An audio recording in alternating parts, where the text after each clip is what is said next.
اس نئے وضاحتی جائزے میں خوش آمدید۔ ذرا تصور کریں ایک ایسے شاندار منصوبے کا جو نہ صرف جنوبی ایشیا کے ہیلتھ کیئر سیکٹر کو یکسر بدل کر رکھ دے بلکہ سمندر پار مقیم تارکین وطن کی سرمایہ کاری کو بھی مکمل طور پر محفوظ بنا دے۔ آج ہم بالکل اسی عظیم الشان ویژن اور اس سے جڑی کانفرنس کی تفصیلات پر بات کریں گے۔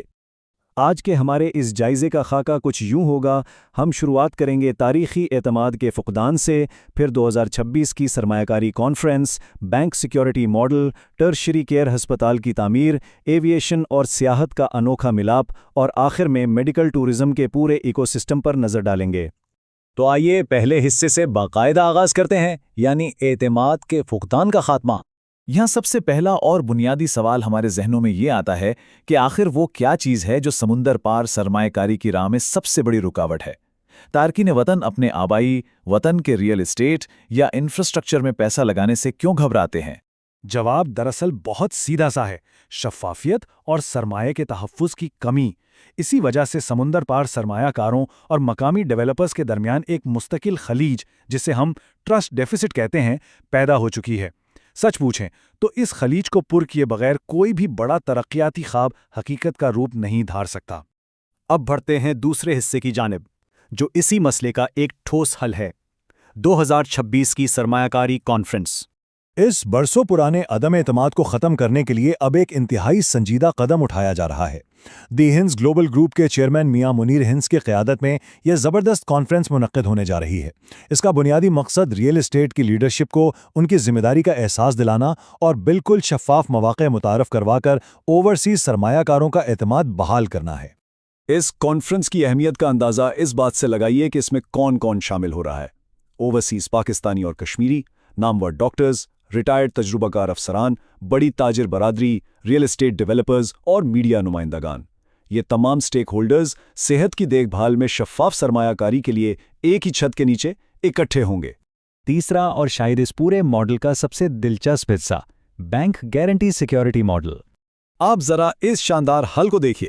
نہرا ہسپتال پروجیکٹ نے سرمایہ کاری کو اس قدر سہل بنا دیا ہے کہ ہسپتال کے ایک کمرے کے یونٹ کی بکنگ صرف 1 لاکھ روپے سے شروع ہوتی ہے، پھر 30 دن بعد 1 ملین روپے کی دوسری ادائیگی، اور اس کے بعد اگلے 4 سالوں تک محض 85,000 روپے کی ماہانہ اقساط۔ ہے نا ایک انتہائی منظم اور قابل عمل طریقہ؟ لیکن اصل کمال تو یہاں ہے۔ یہ ساری سرمایہ کاری ایک ایسکرو سٹرکچر کے تحت ہوگی جسے بینک الفلاح اسلامک چلائے گا۔ اس کا مطلب یہ ہے کہ پروجیکٹ کی تکمیل کے 2 سال تک سرمایہ مکمل طور پر بینک کی ضمانت میں محفوظ رہے گا۔ ہیلتھ کیئر سیکٹر میں سرمایہ کے تحفظ کی ایسی پیشکش اس سے پہلے شاید ہی کبھی دیکھنے میں آئی ہو۔ اسے بجا طور پر ہم آئرن کلیڈ پروٹیکشن یا فولادی تحفظ کہہ سکتے ہیں۔ اگر کسی غیر متوقع وجہ سے پروجیکٹ میں تاخیر بھی ہو جائے، تب بھی بینک کا یہ حفاظتی نظام سرمایہ کاروں کا پیسہ ڈوبنے نہیں دے گا۔ درحقیقت یہی وہ گیم چینجر ہے جو پرانے شکوک و شبہات کو ہمیشہ کے لیے دفن کر دے گا۔ اب آتے ہیں چوتھے حصے پر، ٹرشری ہیلتھ کیئر انفراسٹرکچر کی توسیع۔ آخر یہ سرمایہ کاری کس چیز کی تعمیر میں استعمال ہوگی؟ 1000، جی ہاں، 1000 بستر۔ ذرا اس کے وسیع پیمانے کا تصور کیجئے۔ خطے میں صحت کی سہولیات پر جو مسلسل بوجھ بڑھ رہا ہے، اسے سنبھالنے کے لیے اتنے ہی بڑے اور عظیم الشان پروجیکٹ کی ضرورت تھی۔ یہ نہرا ہسپتال اور میڈیکل کالج راولپنڈی کا جدید ترین پروجیکٹ ہے، جو کہ مقامی سطح پر بالکل عالمی معیار کی سہولیات فراہم کرے گا۔ اس ہسپتال میں امراض قلب، کینسر، ٹراما اور ٹرانسپلانٹ جیسے انتہائی پیچیدہ علاج کے لیے الگ سے خصوصی سینٹرز قائم کیے جائیں گے۔ یہ واقعی ایک بہت بڑا قدم ہے۔ پانچواں حصہ تھوڑا مختلف اور بے حد دلچسپ ہے، اسٹریٹجک ایویشن اور سیاحت کا ملاپ۔ اب ہیلتھ کیئر کے ساتھ ایک نیا اور حیرت انگیز پہلو جڑ رہا ہے۔ نہرا ہسپتال اور کانفرنس کے اسٹریٹجک ایویشن پارٹنر بیرن ایویشن نے ایک زبردست اشتراک کیا ہے، جس کے تحت اب اسلام آباد، کشمیر اور گلگت بلتستان کے خوبصورت علاقوں میں بالکل دبئی کے طرز کے نجی ہیلی کاپٹر ٹورز متعارف کروائے جا رہے ہیں۔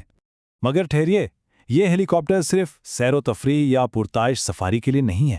ان کا ایک انتہائی نازک اور اہم دوہرا مقصد ہے۔ کسی بھی ہنگامی صورتحال میں یہ ہیلی کاپٹرز دور دراز علاقوں سے مریضوں کو انتہائی کم وقت میں نہرا ہسپتال پہنچانے کے لیے ایمرجنسی میڈیکل ایویکویشن یعنی فوری طبی انخلاء کی سہولت بھی دیں گے۔ یہ لفظی طور پر زندگی اور موت کا فرق ثابت ہو سکتا ہے۔ چھٹا اور آخری حصہ،